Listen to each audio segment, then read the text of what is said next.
kii di Sophie Gladima. C'est au tour de son ex-collègue et ancienne ministre de la Femme Ndeye Salimata Diop moom nañu war a déglu sur le fond du dossier ginnaaw bu mu jotee woon am li nga xam ne nag moo di ab liberté provisoire moom Ndeye Salimata Diop daanaka lu ñu koy toppee bokkoon rek si benn présumé détournement bu toll ci 52 millions francs CFA daanaka ndorteel ba mi ngi tolloon ci benn enveloppe bu 150 millions ginnaaw ban ko jébbale lii di haute cour de justice moom Ndeye Saly Diop Dieng lépp luy accusation jotoon na ko daal di teggi ci ndoddam waaye it mel ni rek lii di daajam daf ko dugaloon ci mbir moomee loolee nu duppee woon aide et secours daanaka bu nu xoolee ba ci biir dafa bëri ay doublon maanaam koo xam ni pièce d'identité am ak turam bu nu xoolee moom ak yeneen ñi ñoo ko daal di méngoo donc moom Ndeye Saly le 19 bi dina fas yéene jàkkaarloog li nga xam ne nag moo di la commission d'instruction bu haute cour de justice ñii di ay avocats am aussi pare nañu rek pour accompagner waaye aussi pour laver son honneur alors doyen lan mooy doon sa attente par rapport ak jàkkaarloo bi war a dox diggante la commission d'instruction bu haute cour de justice ak kii di Ndeye Saly Diop Dieng nu war ko déglu sur le fond du dossier. waaw bon c'est une affaire qui suit son cours. ginnaaw bi ñu ko ginnaaw bi rapport yi génnee wax ne Ndeye Saly Diop est mêlée dans une affaire de supposé détournement boo xamante ni d'une somme de 50 et quelques millions. Alors bi ñu lever immunité parlementaire am ensuite mettre ko à la disposition de la haute cour de justice une fois la commission d'instruction bu financier convoqué ko bi mu ñëwee dans un premier temps elle a expliqué bi mu expliqué ñu mettre ko ñu libérer ko sous contrôle judiciaire. Oui. Bon pour wan la rek c'est une affaire qui suit son cours après Sophie Gladima Ndeye Saly Diop Dieng mooy ñëw pour que ñu laaj ko nee nga le 19 ah. 19 oui. waaw le 19 elle va se présenter avec ses conseils pour que mu justifier si li nga xamante ni moom lañ koy tudd. Bon mais man ci biir loolu yëpp jàngat xëy na peut-être bu ma ci am mooy. D'après li ñu jot a génnee ba wax ko ne dafa am ay doublons ci ay pièces d'identité. Oui. yoo xamante ni les mêmes noms moom mooy génnaat à chaque fois ci loolu la ñuy génnee. Bon ma yaakaar ne te même noms yi génn. Peut-être les bénéficiaires xëy na bon peut-être foofu la dem. ci ñooñu la dem wala boog je ne sais pas comment. nan la ñu retrouver ba génnee somme boobu mën ko distribuer mais li am solo ba am solo mooy le cas de Ndeye Saly man mun naa ci sax taxaw tuuti. am ci sax benn position boo xamante ni mun naa ko ci am. bu fekkee ci cas bii rek la. parce que une somme de 52 millions. ci xaalis boo xamante ni dans le cadre du fonds Covid-19. 1000 milliards yoo xam ne dañ ko joxoon état. moom ñu di ko ci toppee une somme de 52 millions. ci biir ministère am. te 52 millions yi waxuñu ne moom daf ko jël. daf ko jël kiyal ko boppam lekk ko lu dul xanaa ci biir wax ji dafa mel ni dégg naa ci ñuy wax ñaari.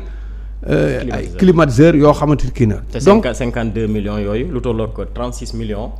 daanaka moom lañ duppee woon aide et secours mais bu ñu xoolee loolu ñi ko séddoo ñi daanaka même personne la maanaam ñoo bokk tur bokk sant bokk aussi li nga xam nag moo di pièce d'identité.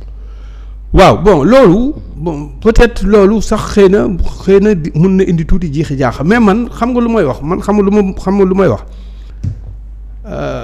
te moom d'ailleurs bi ñu ko wooyee dafa cautionné. dafa cautionné cette somme plus de 5 li ñu koy toppee sax elle a cautionné je crois 57 millions. 57 millions la cautionné pour mën a dem. xam nga kii sax mun naa wax ne c'est un kii sax au moins vraiment c'est tolérable. mun nañ ko kii mais xam nga lu ma mënul tolérer man yeneen yi nga xamante ni daf fi jàll. milliards yi. le cas de Sophie Gladima. comment on peut sortir somme bu toll noonu ne pour se destiner aux constructions de xawma centre benn centre alors que centre bi kenn construire ko xaalis bi génn dem na fu kenn xamul xam nga yooyu c'est des choses yoo xamante ni vraiment kooku kenn mënu ko expliquer kenn mënu ko pardonner. Contrairement ak le cas de Ndeye Saly bi nga xam ne dañ ne sax xaalis bi dañ ko destiné à des bénéficiaires mais bénéficiaires yoo xam ne ñun lu ñu ci jaaxal mooy dafa am ay noms yoo xamante ni toujours dafay apparaître day apparaître di ñëw dama lay jox benn exemple nga xam tey dama lay jox benn cas. gis nga les mairies là gis nga mairies yi.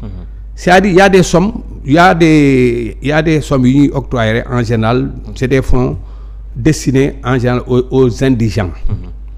Par exemple je vais te donner dafa daan faral dañ daan def. Korité bu amee wala tabaski ñuy joxe ay aides. aides yi ñuy joxe ci mairie yi c'est des aides destinées aux indigents boo ko xoolee ba ci biir ci texte yi lu ñu wax dañ ne y a des secours. secours la tudd secours destiné aux indigents. kan mooy indigent kan moo dul indigent. yow secours yooyu doo ma ne par exemple yow mosoo ci bénéficier wu. ce qui est sûr et certain.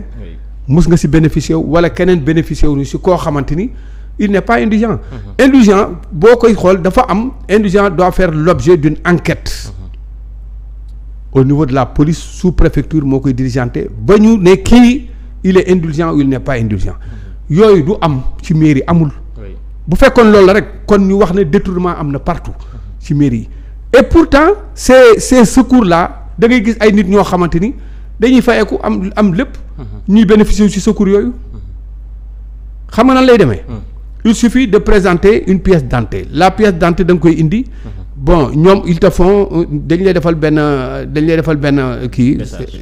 non ñoom ñooy defar les certificats d'indulgence. mairie koy defar waaw certificat d'indulgence bon buy jógee mairie. buy jógee préfecture ñëw accompagner ko ak sa photocopie carte d'identité. plus la somme bi nga xamante ni moom la ñuy defal dossier bi. sur ça léegi le maire signe. moom mooy signer kii bi nu mu tudd kiiwu aide bi ensuite. nga mën a dem sous préfecture nga mën a dem fële perception nga jot xaalis bi alors ci foofu normalement nu ñu war a diligenter loolu ba nga mën a jot ci fonds bi normalement li ci war yëpp duñ ko ci def amul man li ma la xam naa ko c'est-à-dire dañuy xool benn nit ba mu neex la nga ne kii il est indulgent amul enquête amul dara nga bénéficier wu ci loolu am na fi gis nañ ko fi bu fekkoon ci yooyu rek la ñuy basé wu kon dinañ wax ne pratiquement détournement yu bëri dafay am. heureusement que ren yooyu yëpp amul. bon revenons à notre sujet. Le cas de Ndeye Saly Diop bi man mënuma ci wax lu ëpp. mënuma ci wax lu bëri te mënuma qualifier ne carrément que ne détournement la. mënuma wax ne du détournement. en tout cas au niveau à l'interne. am na ñoo xamante ni ñoom ñoo doon def ce travail là. travail boobu di am ñu doon def ba tax mu am ay doublons. ça c'est à revoir c'est à voir. ba xam nan lañ demee ba doublons yooyu am ak ñan ñoo bénéficier wu loolu. peut-être loolu mën naa ci wax mais quant à xaalis boo xamante ni Ndeye Saly Diop dañuy wax ne daf ko jël. lekk ko def dara te mënu ko justifier là daf may indil man damay daal di nekk loo xamante ni ci man daf may xaw a jaaxal.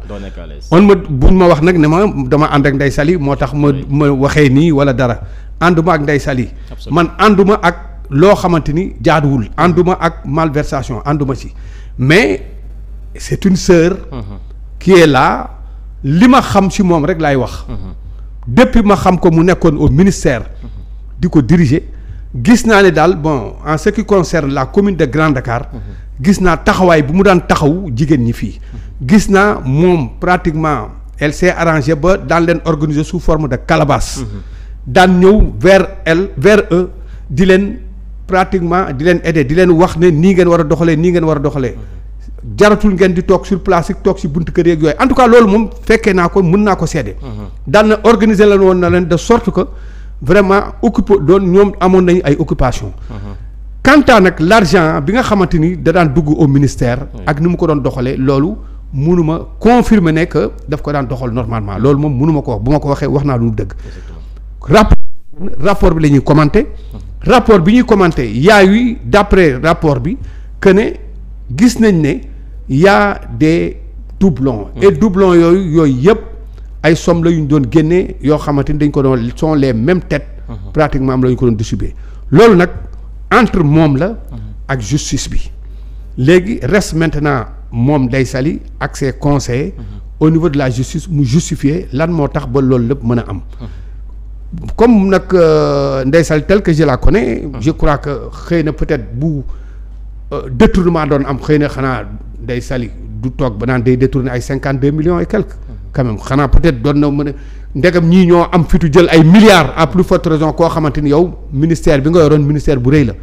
de la femme, de la famille et de l'enfance. mais jàkkaarloo bi war am moom ak la commission d'instruction bu haute cour de justice est-ce que yaakaar nga lu bees mën na ci am par rapport ak li rapport cour des comptes daal di évoqué ci li nga xam ne nag mooy gestion fonds Covid 19 bi.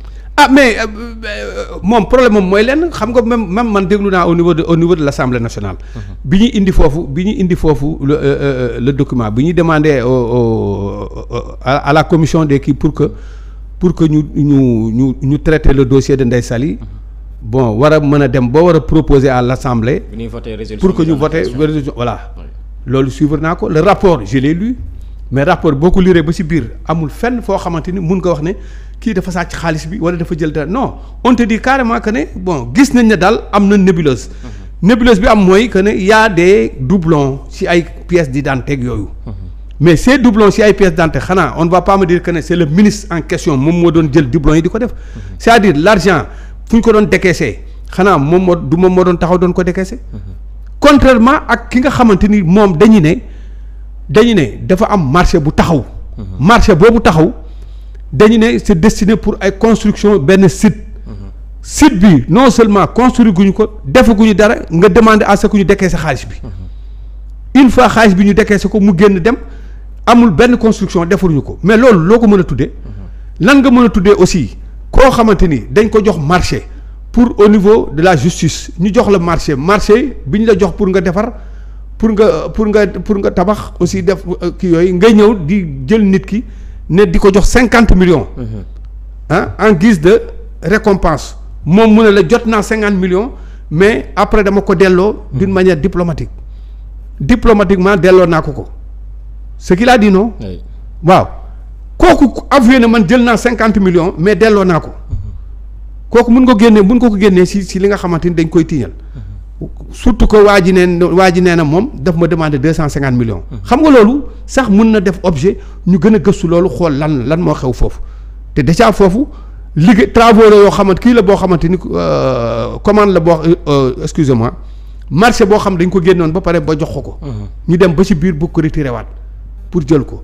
ak beneen boo xool yeneen ñi ku ci mel ni ay ñoom Farba Ngom li ñu leen di taxé ak leneen ñooñu xam nga il faut d'abord nga mën a def la part des choses scinder lépp c'est-à-dire booy scinder nga xool ku ci nekk luñ la tuumal ku ci nekk luñ la waxal mais boo koy xool ba ci biir le cas de Ndeye Saly Diop moo gën a tuuti pratiquement si li ñu kii bu commencé wax ba léegi 52 millions xam nga moom bosam boo xam nga loolu vraiment du bu fekkoon parce que elle est ministre nag ministère bu nekk dañ koy càmbar xool la fa nekk même bu doon 50 000 francs la sax da nga justifier 50 000 francs yi nan la génne loolu yoon moo ko wax c'est très normal ndegam nit la ñuy balancer 70 000 francs mu jël ko ensuite affaire bi am problème ba mu egg atterrir tribunal ba ñu àtte ko ci à plus forte raison koo xamante ni dañuy wax ne ay 50 quelques millions la mais pour dama lay wax rek boo koy xool ci global ci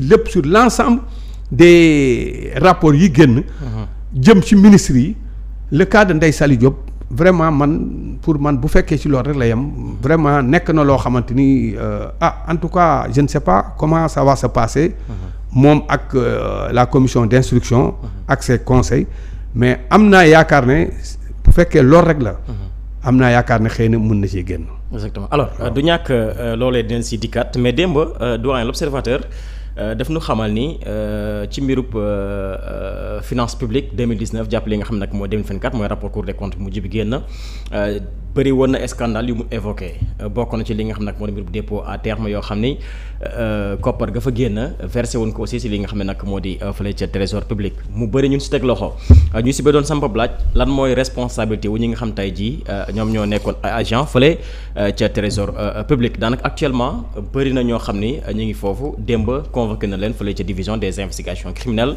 daal di leen déglu waaye it boo moytul convocation du yem si ñoom kase boo moytul dinañ convoqué kii di Amadou Ba mi nekkoon ancien ministre des finances nekk aussi ancien premier ministre Abdoulaye Daouda Diallo ak ki nga xam ne nag moo di Birima Mangara actuellement convocation bi daanaka ñu ngi ko tourné fële ca biir trésor public yow it lan mooy doon sa jàngat par rapport ak ñu nu war a déglu jëmale ko rek ci mbirub rapport finance publique 2019 jàppali 2024. ku ci laale di nga la woo. li ma la bëgg a xamal mooy ku ci laale nañ la woo quand bu ñu waxee ba ne dañ fa jàpp ay agent ne la wër ne agents yi la ñu démarré mais après mu ngi terminé ji ci mag ñi parce que foofu yaa ko waxal sa bopp Amadou Ba jaar na fa. Abdoulaye Daouda Diallo jaar na fa. ak keneen jaar nañ fa. Birima Mangara jaar nañ fa. ku ci nekk en ce qui te concerne su fekkee ne ci biir enquête bi dafa déterminer ne am nañu ci laale. kenn mënul fexe ba duñ leen convoqué ba duñ leen woow bul fàtte ne. le ministre de la justice en question Ousmane Diagne une fois à l'Assemblée nationale wax na ko. bi rapport yi génnee bi mu ñëwee bi muy ci biir waxam. il a dit clairement que rapport yi nga xamante ni jot nañ ko enquêtes yi danañ démarrer enquêtes yi. bu ñu démarrer enquêtes yi mooy déterminer ne jàpp leen ne képp koo xamante ni. laale nga si parce que ci biir enquête bi mun na dem ba enquête bi viré ci beneen anam bu fekkee nit ku ci mënti laale ak foo mënti toll ak grade boo mënti am danañ la woo danañ la laaj boo ci laalee yoon dina si def lu ci war loolu moom Ousmane Diagne ministre de la justice l'avait dit dès le départ. Absolument. Léegi nag gis nañu d'abord première vague bi njëkk a ñëw mooy les ministres yi nga xamante ni tey ñoom la ñuy demander ni attends-toi d'autres ministres viendront greffer ci listu ministres yi nga xamante ni ñoom lañ jot a téye ba jot leen incriminer kooku moom man maa la ko wax. mooy deuxième vague bi. deuxième vague bi loolu fu mu jaar am te dama lay wax Sylla nañu seetaan rek yuuxu dina jëpp fuñ ko dina yuuxu dina am fuñ ko foogee loolu man maa la ko wax. parce que nag réew mi nuñ ko defoon nu mu meloon dafa jéggoon dayoo. lañ ci daan def dafa jéggoon dayoo. def nañ fi kii nuñ koy waxati dialogue politique. Dialogue politique bi c'est normal que le président de la République woote dialogue politique acteurs yëpp ku ci nekk am nga droit ñëw assister dialogue bi parce que dialogue bi c'était pour tout le monde dialogue inclusif la ok d'accord. mais dialogue ñëw ca dialogue ba contrairement ak li doon xew mënta tere suba bu fekkee justice. dafa jugé ne diw mii dafa laale ci dara. kenn mënul tere ba duñ ko ci kii. on a vu Amadou Ba ma nga woon ca dialogue ba. oui absolument. librement dégg nga ko mu wax dem na bay commencer di wax di lancer ay pic di sànni. Abdoulaye Daouda Diallo idem keneen ak keneen ñoom ñëpp ñu ngi foon. mais loolu dialogue la. c'est normal mais justice la. bu fekkee ci enquête bi dans le cadre de l'enquête. fële au niveau du trésor bu fekkee dafa dem ba. enquête bi joxe wane ne que ne diw. ak diw laale nañ ci. forcément ils vont venir répondre. loolu nag bu kenn taxaw bu xawma ndax am na walla amul. mais bés bu ñu ci eggee bu fi kenn ñëw di wax ne dafa am acharnement dañuy def règlement de compte. walla dañuy def parce que justice bii ma gis lépp lu mu dugg. day leer nañ ci kanamam bukki ñii ñu téye. dañ leen téye parce que dañ leen war a téye kuñ ci génnee dañ la génnee parce que dañ la war a génnee. kuñ ci libéré dañ la war a libéré parce que dañ la libéré parce que dañ la war a libéré. donc pour l'instant man daal gisuguma dara lu war a tax tey ñu wax ne. justice bi dafa nekk justice dafa def ku ma am ndey ku ma amul ndey. kenn mënut a taxaw wax ne justice bi exécutif bi dafa dugg ci biir. di si def naka su dul noonu amul. par conséquent loolu ngay wax noonu enquête bi bon ñun enquête rek moo ñuy mën a wax suba lan moo mën a am mais li am solo ba am solo au niveau du trésor tout le monde savait que ne y avait du bamboula. lu nekk fa daan am les gens faisaient du n'importe quoi et comme nit nag boo defee du n'importe quoi attends-toi n'importe lu nekk dal la. oui exactement. suba bu la justice kii xamal ne nga jël ses responsabilités xam ne moom justice moo la. exactement doyen yaa ngi tudd léegi dialogue politique bi fi amoon yaa ngi tudd aussi li nga xam ne nag moo di kujje gi fan yi passé dañoo arrêté ki nga xam ne nag moo di